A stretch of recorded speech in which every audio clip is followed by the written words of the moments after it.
నల్గొండ జిల్లా చెండూరు మండలం నిర్మట గ్రామంలో ఇంద్రమ్మ ఇల్లు జాబితాలో అవకతవకలు జరిగాయని, అర్హులకు ఇల్లు ఇవ్వలేదని తహసీల్దార్ ఆఫీస్ ముందు ధర్నా. ఇంద్రమ్మ ఇల్లులు ఇవ్వకుంటే ఎమ్మెల్యే ఇంటి వద్దకు పోయి ఏదైనా పోసుకొని చచ్చిపోతా అంటూ మహిళ ఆవేదన.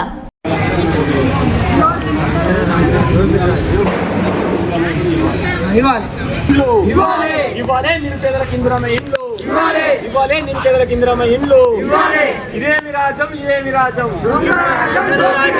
ఇదేమి రాజ్యం ఇదేమి రాజ్యం ఇదేమి రాజ్యం ఇదేమి రాజ్యం ఇవ్వాలే నిరుపేదలకు ఇందిరమ్మ ఇల్లు, ఇవ్వాలే నిరుపేదలకు ఇందిరమ్మ ఇల్లు, ఇవ్వాలే నిరుపేదలకు ఇందిరమ్మ ఇల్లు, ఇవ్వాలే నిరుపేదలకు ఇందిరమ్మ ఇల్లు. అత్తగారు లేరు, నమ్మగారు చచ్చిపోయిండు. నేను ఏ తాయి బతకాలే చెప్పు, సాయం చేయాలి గవర్నమెంట్. అది ఎక్కడ రూల్స్ ఉంది? ఒక్క ఇల్లు ఇస్తా నేను ఒక్కడే అసలు గుతలో పెట్టి ఓటే ఆయనకి ఒక్కడే గెలుస్తాడా చెప్పు? అది ఎక్కడిది? ఆయన ఏడొచ్చి మాట్లాడతాడు ఊళ్ళో ఇప్పుడు ఇల్లు వచ్చినా అని రికార్డు కావాలా? ఎమ్మెల్యే కాడికి పోయి ఏం చేయాలంటే అది చేస్తాం. ఆయన సావననేది అసలు ఇంటి ముందు అలా చూసుకో అంత